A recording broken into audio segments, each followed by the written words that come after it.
Debido a que nos falta el seminario de hipoglucemiante y el de antibiótico, y debido a que no vimos los dos temas, vamos a tener que, nos quedaría el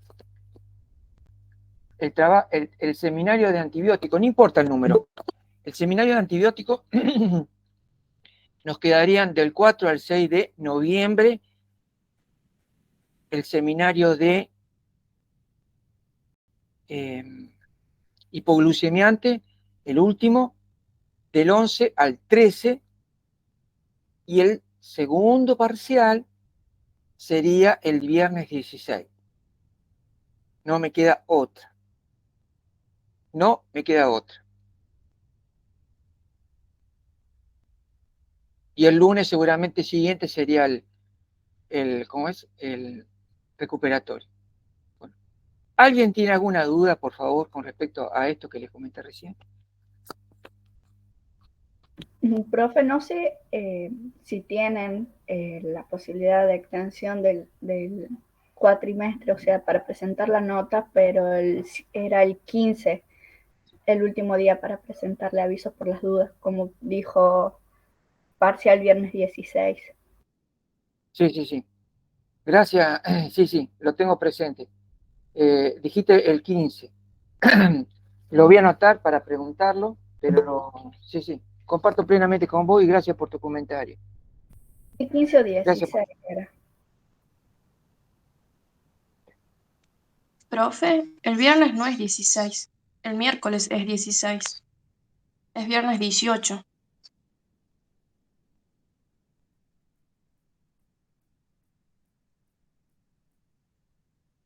Bueno. Gracias. Viernes, sí, yo tenía mal entonces el viernes anterior es 11, entonces no. Bueno, entonces lo que le dije fue, tengo mal los numeritos. Del 7, del 7 modifico, del 7 al 9 sería del lunes 7 al miércoles 9, el de antibiótico. Y del 14 al 16, el de hipoglucemiante. 16. Como bien dijeron ustedes, el 18 sería, voy a consultar con entrega de las notas para ver si hay problema o no, pero en principio sería esa la situación. Este sería el plan A. El plan B sería sacar algún trabajo práctico o seminario. El plan B. Así que bueno, ojalá que podamos extendernos un poquito. Así que bueno. Profe, ¿puedes repetir las notas de las fechas de los seminarios? Sí, como no, con todo gusto. Sería del 7 al 9, yo lo voy a corregir acá, del 7 al 9, sería el antibiótico. Y la semana siguiente, del 14 al 16, el último de hipoglucemiante. Y el examen parcial sería presencial el 18. Esto es plan A. Plan B, sacamos algún seminario y se correría el parcial a la semana anterior, ya después lo vemos. Con respecto a esto, por favor, ¿alguna duda si empezamos con el teórico? Bueno, Profe, ¿no? y si rendimos el 18, ¿cuándo tomaría el recuperatorio? Porque ya la semana que le sigue, el 21, lunes 21, ya sería finales, meses finales. Listo. Bueno, lunes 21. Profe, entonces el seminario de la semana que viene sería antibióticos. No, déjame chequear. No de la semana que viene porque hoy no lo vemos hoy, antibiótico. Ah, bien. Gracias por preguntar. La semana que viene, que es 24, no hay nada, porque no vimos los temas.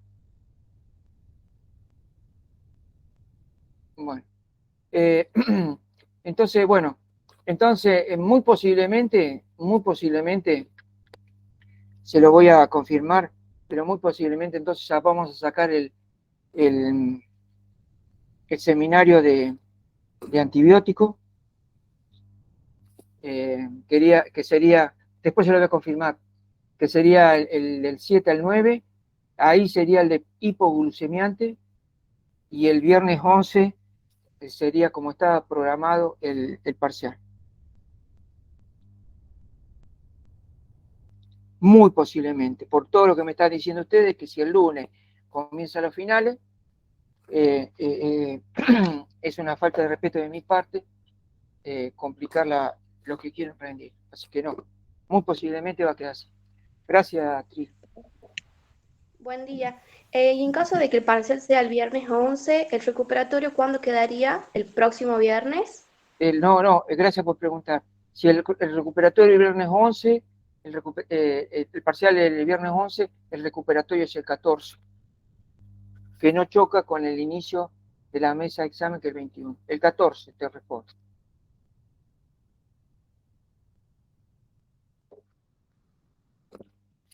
Gracias por preguntar, Lourdes. ¿Alguna duda? Gracias, profe. No, a vos. Recuperatorio, entonces ya también. Profe, Sí, por favor.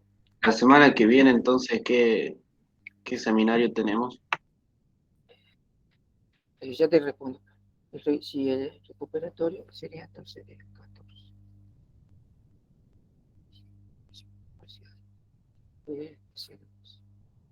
La semana que viene te respondo, no hay nada, porque no vimos ni antibiótico ni hipoglucemiante, sino que en la semana siguiente, ya estamos en noviembre, ahí sí, seguramente vamos a tener el último de hipoglucemiante. Seguramente. A confirmar. O sea que en la próxima, lo que yo voy a hacer en el transcurso de hoy, voy a tratar de definir esto por respeto a todos ustedes, y así ya se organiza.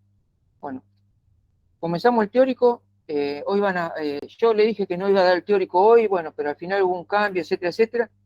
Así que hasta las 10:30 voy a dar el teórico yo, y a las 10:30 se lo da María Eugenia Toledo, anestésico. Bueno, comenzamos con el teórico. Voy a abrir. ¿Me escuchan bien? ¿Y ven bien las imágenes, por favor?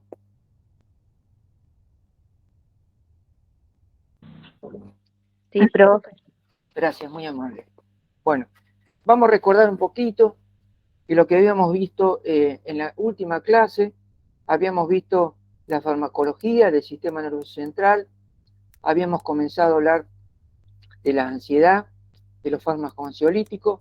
Y recordemos que la mayoría de los fármacos ansiolíticos son fármacos que son hipnóticos, y hablando especialmente de las benzo, hipnóticos, ansiolíticos y sedantes.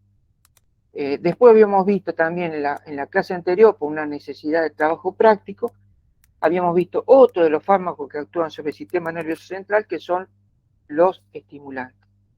Y ahora vamos a ver otras de las patologías, la depresión, y los fármacos que también para esta patología que actúan sobre el sistema nervioso central. Entonces, comenzamos o seguimos con la farmacología del sistema nervioso central, y ahora vemos antidepresivos. Bueno, no vamos a dar algunos datos porque mejor dicho, estos datos son para ubicarnos nada más, que un porcentaje importante a nivel mundial de la población, y depende también de los vaivenes. Seguramente no es lo mismo antes de la pandemia que después de la pandemia. Existe la depresión. Se habla de que las mujeres tienen una mayor predisposición, para destacar esto es los puntos más importantes, digo, las mujeres tienen una mayor predisposición a la depresión que los hombres. Y otro aspecto muy importante, ya entrando en la farmacología, que desgraciadamente la mayoría de las personas que tienen depresión no tienen un buen tratamiento. Dicho al revés, la mayoría de los fármacos antidepresivos no son tan eficaces. Les recuerdo lo que yo le había dicho con respecto a los ansiolíticos y las benzo, que uno de los motivos que se utilizaban muy mucho es porque tiene un grado de eficacia muy bueno las benzo, ya sea muy bueno para ir hacia dormir rápido, muy bueno para calmar la ansiedad, por ejemplo. En cambio, la depresión, los medicamentos no son tan buenos. ¿Cuándo existe la depresión? ¿Cuándo el médico puede indicar que hay una depresión? De acuerdo a este manual de desorden psiquiátrico, que lo publica secuencialmente, después de casi siempre, después de un cierto periodo de tiempo, decía, esta es la versión 4, están como los parámetros para que un médico, especialista o no, puede decir, esta persona tiene una depresión. Pero fíjense qué interesante. Uno puede decir que una persona tiene depresión cuando de todos los parámetros que yo le voy a dar, tiene que tener 5 de ellos o más. Lo primero, repito, no uno solo, 5 o más, y además de eso, que tienen que estar presentes en nuestra vida por más de 2 semanas. O sea, no algo transitorio. Ejemplo, una persona se pelea con el novio y tiene una sensación de que está mal, etcétera, etcétera, y muchas veces toda esa situación, por decir un ejemplo muy simple, puede ser transitorio, distinto a un cuadro de depresión. Entonces, los parámetros que están relacionados con el diagnóstico de la depresión es, obviamente, tener un estado anímico deprimido, no tener mayor interés por muchas cosas de la vida que antes uno la tenía. Con respecto al peso, puede aumentar o disminuir, no siempre va para el mismo lado el cambio del peso. Lo mismo para el sueño, el que está deprimido se puede dormir todo o no puede dormir nada. Lo mismo, fíjense, para la parte psicomotor, o estamos inquietos o estamos lentos. También hay pérdida de energía, uno se siente inútil, tiene dificultad para pensar y sobre todo pensar cosas buenas, y desgraciadamente hay pensamientos recurrentes de la muerte. También los síntomas, dice este manual, cuando uno está deprimido, obviamente puede afectar la parte social, laboral, y también dice este manual que los síntomas no deben ser debidos a efectos fisiológicos directos de una sustancia, por ejemplo, drogas de abuso o medicamentos, o de una enfermedad como hipotiroidismo. Esto lo pongo en rojo, marcador fluorescente. ¿Por qué? Porque uno puede tener un cuadro de hipotiroidismo no controlado, ¿correcto?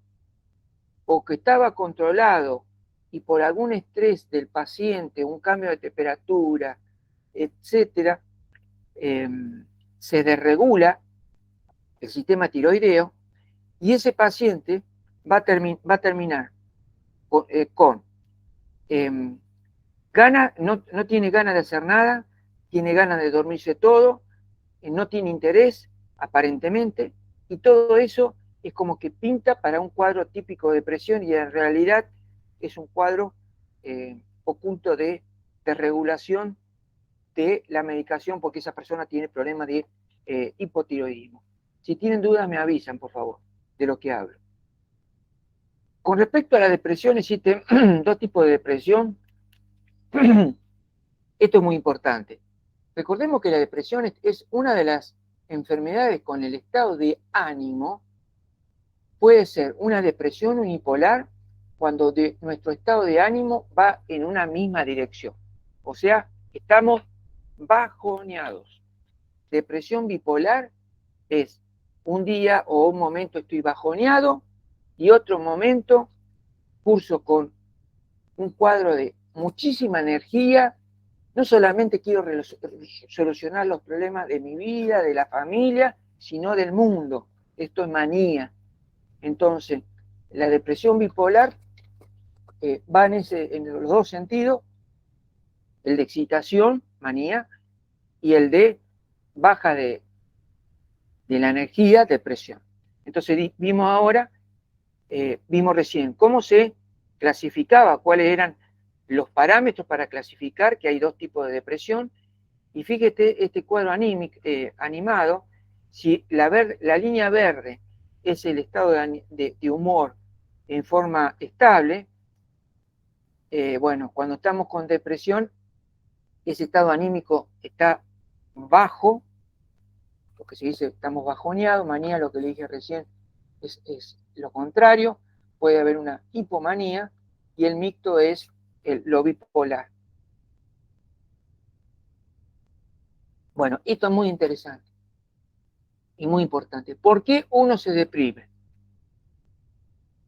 ¿Por qué uno se deprime? Hay muchas teorías. Y si digo que hay muchas teorías, es porque no se sabe todavía la razón. Sería muy importante conocer la razón por la cual uno se deprime para poder encontrar medicamentos muy efectivos. Entonces, a título informativo, y lo tienen que saber, les voy a presentar la teoría más vieja y la más nueva. La teoría más vieja se llama teoría monaminérgica, la más nueva teoría de la neuroplasticidad. Fíjense la más vieja. La más vieja se debe decir con palabras muy fáciles. Esto es una persona normal, tiene comunicación entre la neurona pre y la post, primera y segunda neurona. Hay una buena comunicación porque hay buenos niveles de neurotransmisores, por ejemplo. Y cuando esa persona, por distintos motivos, cae en un estado de depresión, fíjense que hay de diferente entre esta imagen y esta imagen. Menos cantidad de neurotransmisores. Entonces, cuando la ciencia encontró que había menos cantidad de neurotransmisores, la gente que hace farmacología dice, listo. ¿Cómo se soluciona esto? Es fácil. Si los neurotransmisores entran por la puertita del costado, que siempre yo le dije, el mecanismo de recaptación, tapemos la puerta del costado con algún medicamento, bloqueemos, y de esa forma vamos a aumentar la concentración de neurotransmisores. Es fácil, relativamente fácil. O sea, un medicamento que bloquee el mecanismo de recaptación de neurotransmisores. Y fue así cuando descubrieron algunos medicamentos. Hoy son los más efectivos, como la fluoxetina, por mencionar uno, que lo que hace la fluoxetina es cierra con llave la puerta del costado, entonces cuando se quiere recaptar el neurotransmisor se encuentra que la puertita está cerrada y comienza a acumularse. Por lo tanto, si vemos las tres imágenes, tenemos cantidad de neurotransmisores normal, la persona está bien anímicamente. Cantidad de neurotransmisores disminuido, la persona con depresión. Una persona con depresión y tratamiento con antidepresivos que bloquean la recaptación, la persona se recupera. Por lo tanto, obviamente, de acuerdo a esta teoría, la culpa ¿quién la tiene? Los neurotransmisores. Los neurotransmisores, particularmente noradrenalina y serotonina, están disminuidos y por eso, según esta teoría, los pacientes se deprimen. ¿Alguna duda? ¿No? Bueno. No, ninguna. Perfecto. Esto está perfecto, está divino así, está bárbaro, y empezaron a estudiar y había cosas que no funcionaban. ¿Cómo? Esta teoría tiene a favor que hay muchos medicamentos que son antidepresivos, que bloquean la puerta del costado de la recaptación, que aumentan el neurotransmisor, los neurotransmisores, y tiene efecto. Listo. Esta teoría tiene razón. La reserpina, que inhibe el almacenamiento, no la vimos, la vamos a ver hoy, la reserpina que inhibe el almacenamiento de las vesículas de noradrenalina, ¿correcto?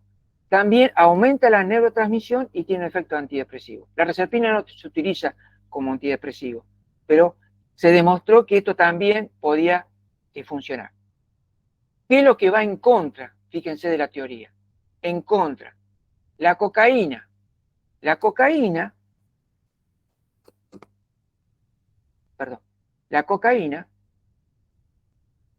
bloquea la recaptación del costadito, de la recaptación de los neurotransmisores. Cocaína. Y la cocaína no tiene efecto antidepresivo. Va en contra. Entonces, lo que dice acá, sustancias como cocaína, anfetamina, que inhiben, no tienen efecto antidepresivo, y otras sustancias también más. Por lo tanto, la teoría tiene a favor y tiene evidencias en contra. Como no la tiene toda a favor, sí fue o sigue siendo una teoría, pero no la verdad absoluta. La última teoría, muy interesante. Fíjense, esta es una neurona. En esta neurona tiene los axones. Y los axones que vemos, que hay ramificaciones. Y si agarramos una partecita de esta ramificación y colocamos la lupa, sería esto, vemos que en estas ramificaciones tiene un montón de botones en los cuales se le pega otras ramificaciones de otras neuronas y de esa forma permiten que haya comunicación a través de los neurotransmisores, que hayan comunicación entre las distintas neuronas. Esta sería una persona normal.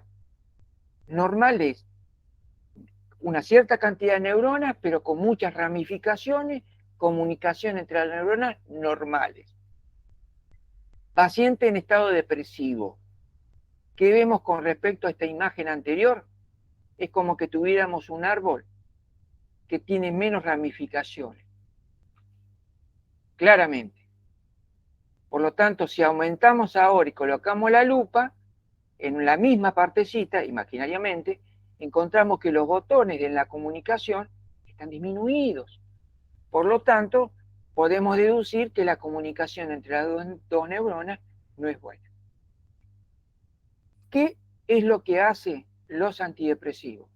Los antidepresivos lo que hace es aumentar este factor de crecimiento neurotrófico que permite que haya el neurotransmisor, al aumentar este factor, el árbol vuelva a crecer, a florecer. Las ramas que estaban disminuidas, o sea, las ramificaciones de los axones, de las dendritas, perdón, comenzaron, y es muy parecida a esta imagen, si están de acuerdo. Y esto se hizo a través de modificaciones o crecimiento de los antidepresivos. Por lo tanto, como ustedes pueden ver, yo no hablé de neurotransmisores según esta teoría. Hablé que las neuronas tienen cierta plasticidad para cambiar sin romperse, sin morir. ¿Qué quiero decir?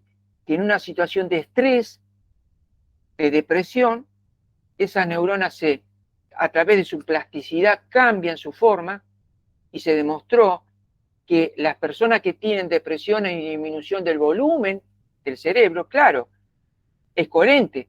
El árbol, la ramificación de estos dendritas están disminuidas, por lo tanto el volumen está un poquito disminuido, es coherente.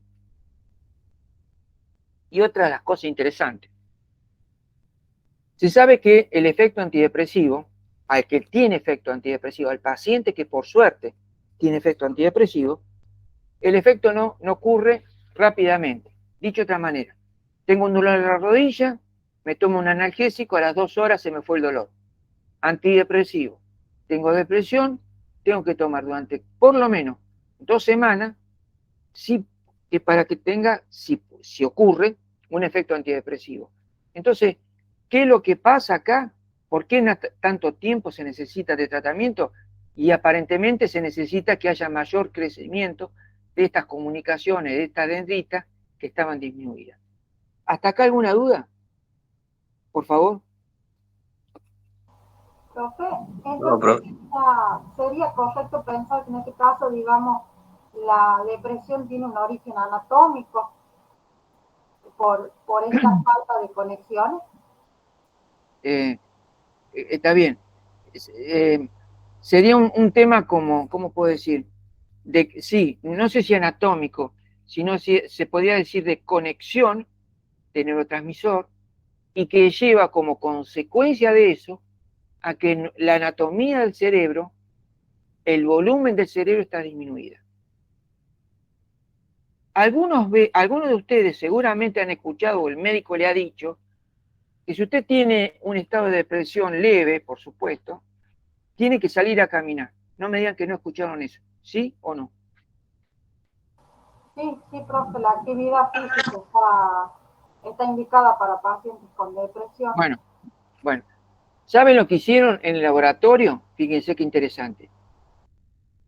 Generaron la depresión en la rata. Si quieren, después un día les cuento cómo se deprime la rata. Generaron la depresión en la rata. O sea, se deprime la rata, imaginémonos que le sacan un pedacito de cerebro, la sacrifican y encuentran que el cerebro con respecto a una rata normal está así, perfecto. Y una vez que está deprimida, ¿vieron la ruedita de los hámster que colocan? ¿Sí o no? Sí, profe. Bueno, colocaron las ratas que están deprimidas, la ruedita esa. Entonces las ratas que estaban deprimidas y al tener esa, pues las ratas son muy juguetonas del laboratorio, empezaron a hacer ejercicio y a moverse sobre la ruedita. ¿Y qué encontraron? Que después de esa actividad física de caminar la rata, el cerebro ahora pasaba esta foto. Increíblemente. O sea, que esas cosas que en algún momento, tal vez por un efecto psicológico, dice caminar hace bien para la depresión, después estuvo comprobado científicamente como tantas cosas, y que solamente el hecho de caminar genera esto. ¿Correcto? Un solo detalle, otro más. Esto es una persona normal, relativamente adulto joven, y esto es una foto, podría ser de una persona anciana, de nuestra abuela o abuelo. ¿Qué es lo que hace que nuestro abuelo, que tiene una disminución de las conexiones, pasen a esta situación? Otra de las cosas que ustedes también saben. Susana Jiménez, ¿qué es lo que hace Susana Jiménez? Hace muchos crucigramas. ¿Correcto? Susana Jiménez Mercalera, no me acuerdo cuál era. Bueno, pero lo importante es ejercitar el cerebro, porque una de las cosas que ejercitan el cerebro, se recomienda, por ejemplo, que las personas ancianas aprendan otro idioma, porque eso genera una reversión, ni más ni menos, y no con medicamento, de la disminución por la edad de las ramificaciones, similar a lo que ocurría con la depresión. Punto. Ahora nos vamos más para la farmacología. Esta imagen ya la vimos, donde a cada neurotransmisor se lo relacionan con el estado de ánimo o la ansiedad. Recordemos que la depresión estaríamos parados en este punto. Bueno, los antidepresivos. Ahora nos vamos a la farmacología. Los antidepresivos. Una vez que yo tomo un antidepresivo ahora, ya, las 9 de la mañana, a las horas o a los días, hay efecto sináptico. O sea, si se podría medir, y supongamos que yo estoy deprimido, a las pocas horas, pocos días, la cantidad de neurotransmisores, eso quiero decir, aumentaron. ¿Correcto? Eso quiero decir. Sigamos. A las horas y a los días, comienzo con los efectos adversos. Todavía no hablé del efecto antidepresivo, ojo. Dije, efecto de la sinapsis, a las horas, a los días, empiezo con los efectos de lo antidepresivo, por ejemplo, impotencia, constipación, se queda en la boca, el cambio de peso. Y uno dice, pero, ¿y el efecto antidepresivo para cuándo? El efecto antidepresivo llega. Si llega, recordemos que no todos los medicamentos son efectivos, desgraciadamente, llega entre 2 a 6 semanas. Por eso fíjense que la pregunta todavía no está totalmente respondida científicamente, ¿por qué se necesita tanto tiempo si yo el problema de sinapsis, los neurotransmisores ya lo corregí? O sea, evidentemente tiene que haber algo más, como por ejemplo las ramificaciones estas, para que explique por qué tanto tiempo para que la persona pueda comenzar a obtener un efecto antidepresivo. Bueno, esto es más de lo mismo.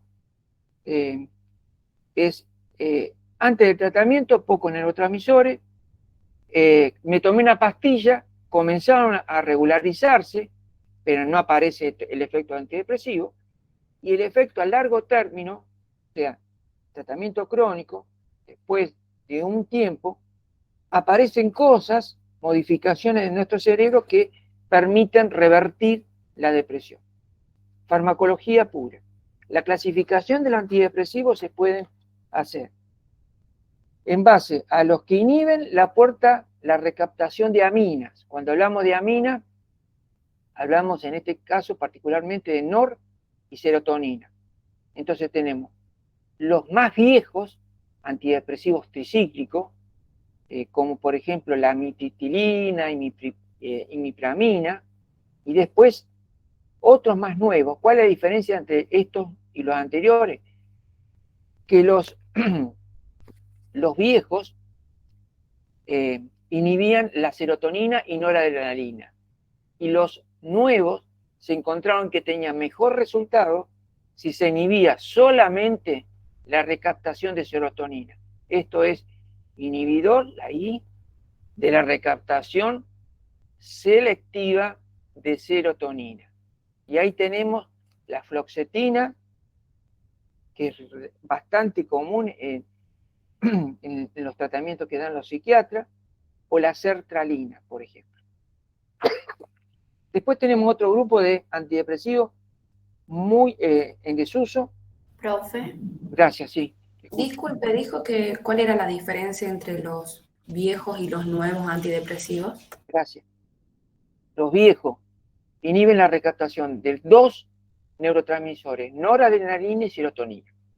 Los nuevos, que con mejor resultado. Siempre que es nuevo, recordemos este concepto, siempre que hay un medicamento nuevo, en principio es porque es mejor a lo viejo, si no, no lo aceptan el ANMA, la FDA. Entonces, digo, estos son los viejos, que después vamos a ver que tienen un montón de efectos antidepresivos, pero bloquea la recaptación de dos neurotransmisores, noradrenalina y serotonina, y los nuevos solamente bloquean la puertita de entrada de la serotonina.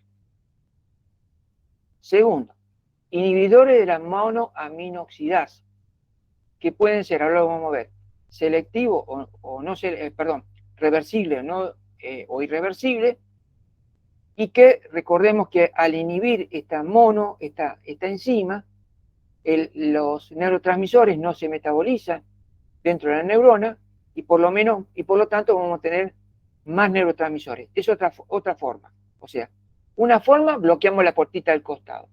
Otro mecanismo, otra forma, bloqueamos la enzima, la MAO, que está dentro de la neurona. Y otros, tenemos los bloqueantes de los autorreceptores alfa-2, que ahora los vamos a ver en noradrenalina. Pero para que tenga una idea, ¿se acuerda cuando vimos colinérgico que habían autorreceptores, que uno era el freno y otro el acelerador? Bueno, eso fue con colinérgico, con acetilcolina. En noradrenalina, que todavía no lo vimos, pasa lo mismo. Hay autorreceptores que uno pone el acelerador y otro el freno. Estos lo que hacen es bloquean el freno. Si bloqueo el que tiene el freno, me queda el acelerador. Y eso es lo que hace la mirtazapina. Y después tenemos un agonista del GABA, que fíjense que nada que ver con noradrenalina o serotonina, es GABA, que también se utiliza como antidepresivo. Bueno, lo que dije recién, ahora empezamos brevemente la descripción de cada uno de ellos. Los antidepresivos tricíclicos, les dije que bloquean los dos neurotransmisores particularmente, tienen efecto adverso, por eso se dejaron en desuso. Efecto antimuscarínico, la hipotensión postural, anoten lo que significan para los que no lo saben, es yo me levanto de la cama bruscamente y me siento mareado. Es como que me baja la presión. Repito, es cuando hacemos un cambio muy brusco, estamos en posición acostado en la cama y nos levantamos bruscamente, y todo se genera lo que se denomina clínicamente hipotensión postural. Entonces, efectos adversos, todo esto: taquicardia, arritmia, sedación, aumento de peso, disfunción sexual, generalmente impotencia sexual, sensación de nerviosismo.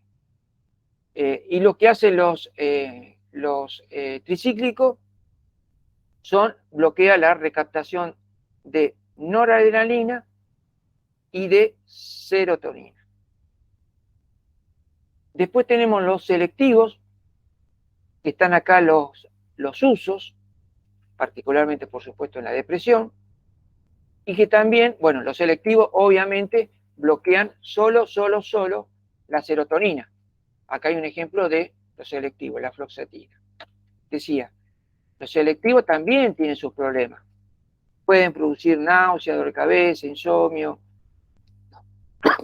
impotencia sexual, también tienen sus problemas. Entonces lo que vemos acá es un ejemplo de liberación de serotonina, es como si fuera un axón y le hacemos un corte, se libera la serotonina cuando llega el impulso nervioso, esto es sin antidepresivo, y con un inhibidor de la serotonina, Prozac es el nombre comercial de Estados Unidos, de la fluoxetina. Este medicamento bloquea, tapona la recaptación y permite que se acumule más cantidad de neurotransmisor. Bueno, y acá hay distintos tipos de neurotransmisor y ustedes lo que pueden ver es cómo las crucecitas significa inhibición, cómo algunos bloquean o inhiben más o la noradrenalina o la serotonina o la dopamina, pero generalmente modifican estos dos neurotransmisores. Obviamente, los que son inhibidores selectivos de la fluoxetina tienen efecto preferentemente sobre la serotonina. Bueno, después tenemos estos reversibles e irreversibles, lo paso rapidito por razones de tiempo, no se utilizan, lo tienen que saber, tienen efectos adversos, y hay un problema muy importante con estos medicamentos, tienen que saber.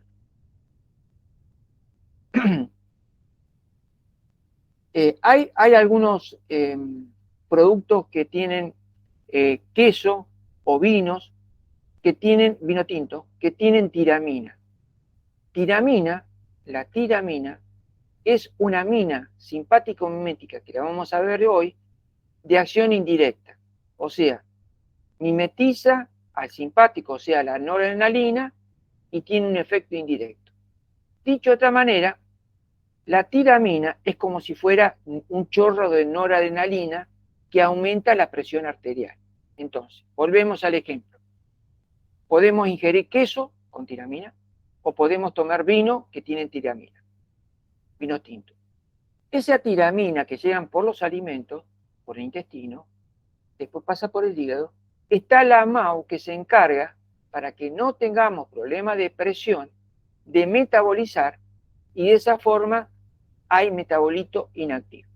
Esta es una situación normal. Ingerimos alimentos con tiramina, está la MAO y la presión arterial no se altera. Distinto. Estamos tomando un inhibidor de la MAO, o sea, un inhibidor de esta enzima. La misma situación, ingiero queso o algún vino con tiramina, ahora la MAO está inhibida por el antidepresivo y la consecuencia, un aumento muy brusco, obviamente depende de la cantidad que se ingiera de tiramina, de aumento muy brusco, decía, de la presión arterial. Y después tenemos los atípicos como la mirtazapina, que actúa sobre la noradrenalina, como le dije recién, que ya lo vamos a ver. Acá está el ejemplo, se lo presento por primera vez, pero ya lo vamos a ver. Esto es una síntesis de noradrenalina. Hagamos cuenta que es parecido a lo que vimos en acetilcolina.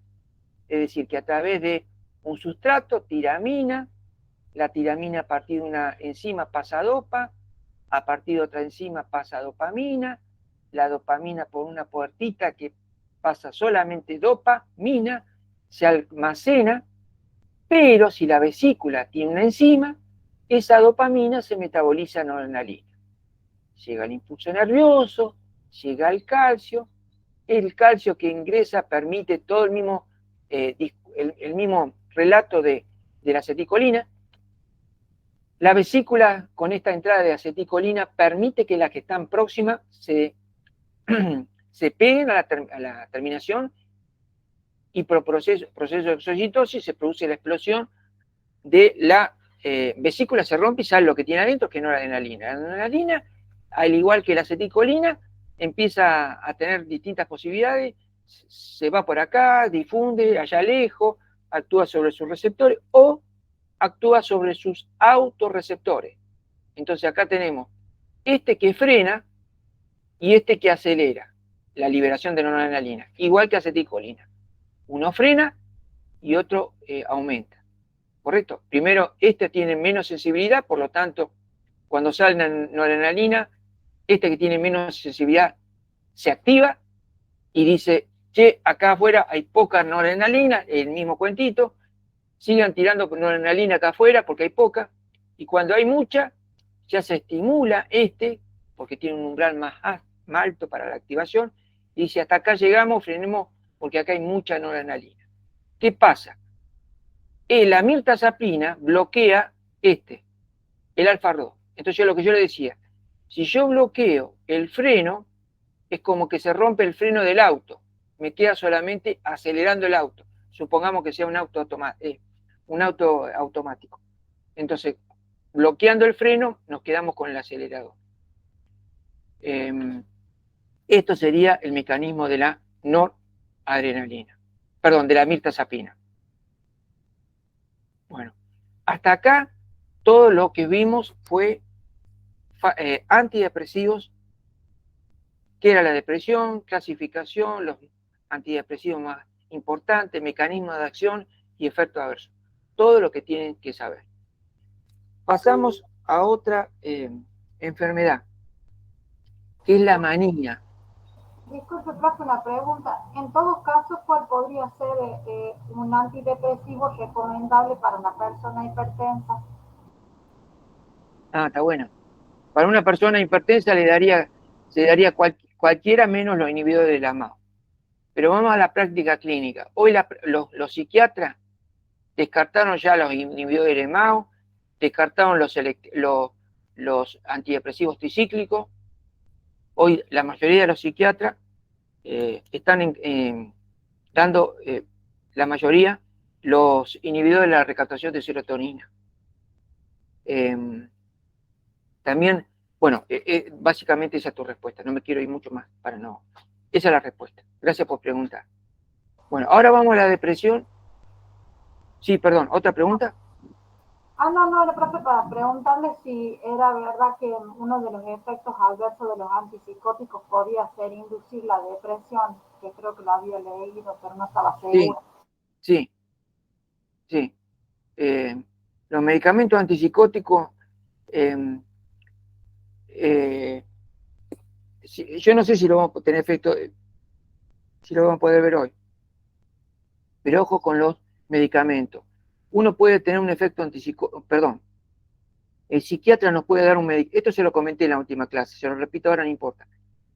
Uno puede ir al psiquiatra, el psiquiatra me da un medicamento antipsicótico, y yo cuando llego a mi casa y abro el prospecto, le va a pasar a ustedes porque ya ahora tienen los conocimientos básicos de farmacología, tanto los de bioquímica y sobre todo y especialmente para los farmacéuticos. Decía, yo voy al médico, al psiquiatra me da un antipsicótico, llego a mi casa y lo primero que hago, que soy curioso y me gusta leer, digo, antipsicótico, pero yo no tengo nada de psicosis. Eso es la primera pregunta que nos podemos hacer, o que nos puede llamar la atención. Y la otra que nos puede llamar la atención, y ahí salimos corriendo, la cantidad de efectos adversos. Muchísimo. Entonces, ¿qué puede ocurrir en esta situación? Que el psiquiatra nos está dando un antipsicótico, no porque estamos con una psicosis, sino, por ejemplo, para estabilizar nuestro estado de ánimo, nada que ver, ¿se dan cuenta? Y con respecto al efecto adverso, los psiquiatras lo saben. Lo único que van a hacer es monitorear si el paciente tiene alguno de esos efectos adversos. Por lo tanto, siempre una recomendación, sugerencia, consejo, especialmente para los farmacéuticos, pero también para los bioquímicos, es siempre consultar, transmitir al médico, psiquiatra, si uno tiene algún síntoma raro, apareció algo, cuando uno comenzó un tratamiento con cualquier medicamento, porque puede ser un efecto adverso. Bueno, ahora nos metemos en el tema de la manía, fármacos que se llaman antimaníacos o fármacos estabilizadores del estado de ánimo. Bueno, esto básicamente es cuando uno no cursa por una depresión, sino por momentos que son vaivenes en relación al estado de ánimo, obvio. Uno de los que se utilizan, algunos, es el litio, lo vieron en química, se utiliza, se compra en la farmacia como una sal, carbonato de litio, pero hay otro como la lamotrigina. Los psiquiatras, si ustedes me dicen cuál es que se está utilizando más actualmente, la motrigina, entre los que más se están utilizando.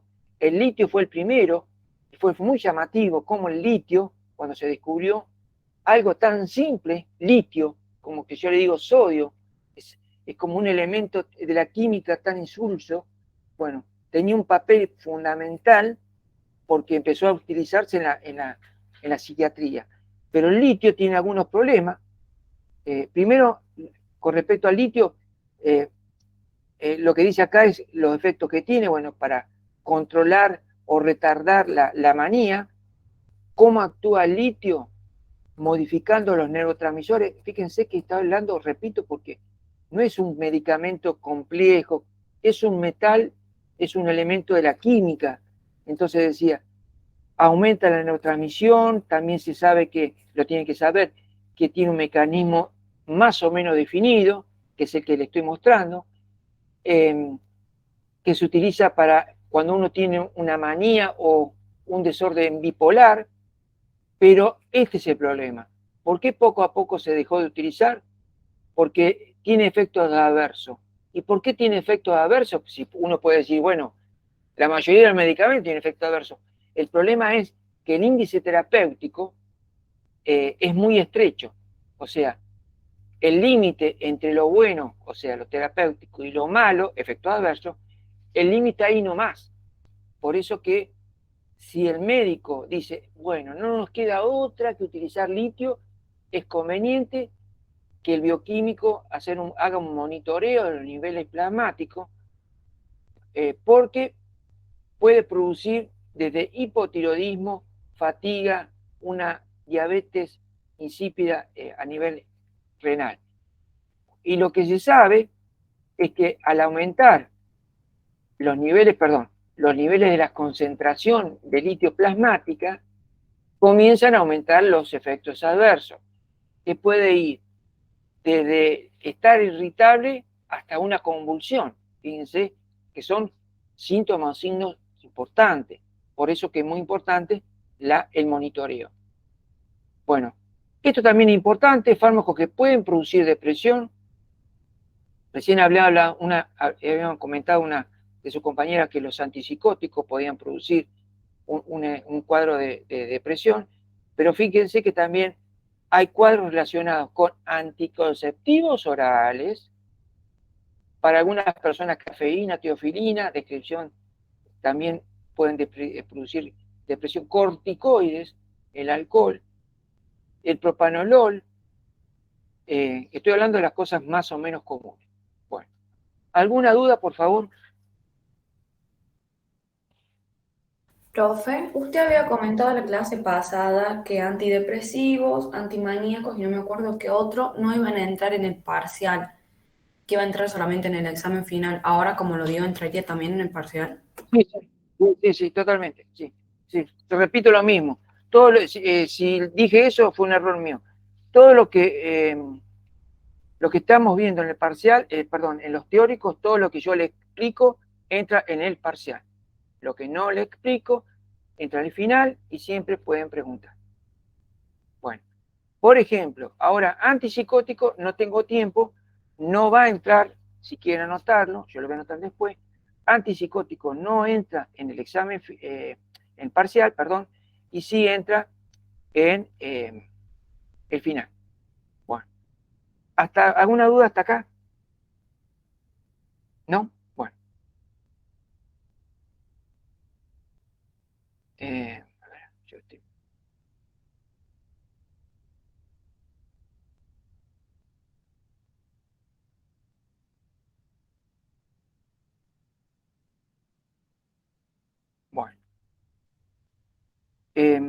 Nosotros, corríjame por favor, nosotros farmacología de los ganglios y de la placa neuromuscular, no la vimos, ¿no es cierto? No, profe, no lo vimos. Gracias. No, profe. Gracias. Entonces, ahora lo que vamos a hacer es eso.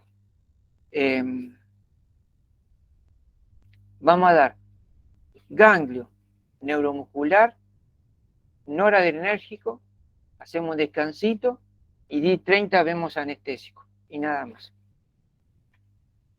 Por favor, les repito esto, si ustedes ven que voy rápido, me frena, o si algo no entiende, obviamente me interrumpe. Tampoco la pavada de dar los teóricos corriendo, no tiene ningún sentido. Por eso que les pido por favor que ustedes me avisen. Bueno, vamos ahora a una de las primeras clases, cuando vimos colinérgico, cuando vimos acetilcolina, que están relacionados ahora con esos teóricos y nos vamos a ver medicamentos que actúan relacionados con la acetilcolina, pero en otras partes. En los ganglios y en la parte de la placa que conecta el músculo con el nervio, está presente la acetilcolina. Y la acetilcolina, en estos lugares, actúan sobre los receptores nicotínicos, que hay dos. Los del ganglio, NN, y los de la placa, NM. Que como les dije, si se bautizaron con nombre distinto, es porque son distintos, porque tienen funcionamiento distinto, agonista distinto, antagonista distinto. ¿Dónde estamos ubicados? Esta imagen se la mostré cuando vimos colinérgico, que habíamos dicho que estaban los ganglios, que acá actuaba la acetilcolina, y que ahí a este nivel estaba la conexión entre la neurona y la parte muscular, y también acá se produce acetilcolina. Por lo tanto, en este teórico de ganglios, farmacología de los ganglios y de la placa neuromuscular, se dan juntos porque también a este nivel está presente la acetilcolina. A nivel de los ganglios, o sea, a este nivel, tenemos fármacos que pueden actuar a este nivel o estimulando. Cuando estimulo significa que estimula acá y produce el efecto donde la neurona se conecta. No sé si soy claro. Lo mismo es, estimulo este lado y si esta neurona se conecta con las glándulas sudoríparas, tendrá un efecto. De eso se trata. Digo, tenemos bloqueantes y estimulantes de la neurotransmisión ganglionar que produce siempre la acetilcolina.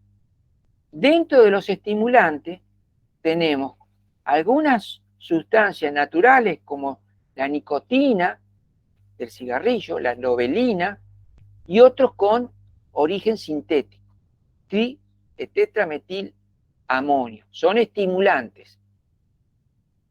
La nicotina, esto es importante, estimula los receptores nicotínicos de los simpáticos y los parasimpáticos. O sea, para atrás, la nicotina, tenemos el sistema simpático y el parasimpático, la nicotina va a estimular a estos y a estos. No diferencia la nicotina, la del cigarrillo. Estimula por igual. ¿Qué puede producir? Imaginemos, no. Yo nunca fumé, una noche salí y me fumé un paquete de 12. Nunca fumé. Puedo tener aumento de la presión arterial, puedo tener taquicardia, todo esto consecuencia de que la nicotina está recontraestimulando los ganglios. Y puedo tener aumento del peristiatismo. ¿Hasta ahí me entendieron? Bueno, hay una frase muy popular, decía que hay frases que son populares que después la ciencia lo demuestra, que la gente dice sobre las mujeres: yo si no me prendo un pucho no puedo mover los intestinos, así dice. ¿Lo escucharon, no? ¿Sí o no? Sí, profe. Sí, profe. Gracias por la sinceridad. Gracias por la ¿Con sinceridad. café, profe? Si es con café y cigarrillo, más todavía. Muy bien, muy bien. Gracias por la sinceridad. Bueno, entonces ahora la ciencia demostró que las mujeres, porque eso particularmente son las mujeres las que dicen yo necesito el puchito para ir al baño, la ciencia le dio la razón, como tantas veces, a las mujeres. Las mujeres tenían razón. La nicotina aumenta no es una cosa psicológica. La ciencia demostró que la nicotina efectivamente aumenta el peristaltismo gastrointestinal y de esa forma puede favorecer el mover el intestino, evacuación. El otro tema, también muy importante, es lo siguiente. Yo fumo,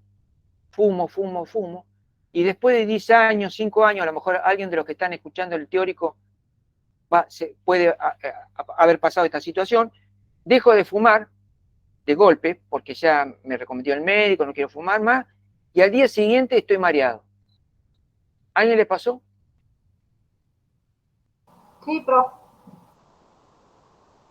Bueno, eso se llama síndrome de abstinencia de la nicotina, y lo que fíjense que interesante, la nicotina, los que fuman normalmente, crónicamente, diariamente, la nicotina aumenta la presión sobre los vasos. Dicho de otra manera, es como que la nicotina, el tono de los vasos están más aumentado por efecto de la nicotina. Y así estamos con esa situación fisiológica anormal, con un aumento de la tonicidad de los vasos. ¿Correcto? Bueno, ahora dejé de fumar. ¿Qué hacen los vasos? Esos vasos que estaban con mayor tensión hace años, como ya la dejé de fumar, esos vasos se relajan y van a pasar a una situación fisiológica normal realmente. La otra era mentira, era ficticia, porque tenía nicotina diariamente. Como esos vasos se relajan, ahí se me baja la presión. Y esto es parte del síndrome de abstinencia, donde parte del síndrome de abstinencia dice, ¿cómo puede ser? Dejé de fumar y me siento peor que cuando fumaba. Otra estupidez total. Obviamente, dejamos de fumar y el cuerpo va a tratar de pasar de una situación fisiológica anormal, cuando fumaba, a una situación fisiológica normal. Por eso que es tan importante conocer el síndrome de abstinencia del pucho, de una droga, lo que sea, conocer qué significa el síndrome de abstinencia para saber que si yo estoy mal, es porque estoy, y dejé de consumir en este caso cigarrillo, es porque estoy transitando un cambio para bien de nuestro organismo. Sigo. Vimos el estimulante. Los estimulantes carecen de aplicaciones clínicas. Estos estimulantes que nosotros vimos no tienen efecto clínico, ¿correcto? La nicotina es una consecuencia de fumar, pero se le expliqué lo que produce, entonces sigo. No podemos ir a la farmacia y comprar un estimulante ganglionar porque no lo vamos a encontrar. Y bloqueantes ganglionares sí. Los bloqueantes ganglionares, estos son los mismos que ustedes ya estudiaron y vieron, que son los que podían modificar la neurotransmisión colinérgica, ¿se acuerdan? Bueno, se los presento acá porque ellos también pueden bloquear la neurotransmisión colinérgica. ¿A qué nivel? A nivel de los ganglios. Bueno, tenemos el trimetafán, perdón, estos dos son importantes que lo sepan. Trimetafán es un antagonista competitivo de la acetilcolina. O sea que el trimetafán llega, ocupa los receptores de la acetilcolina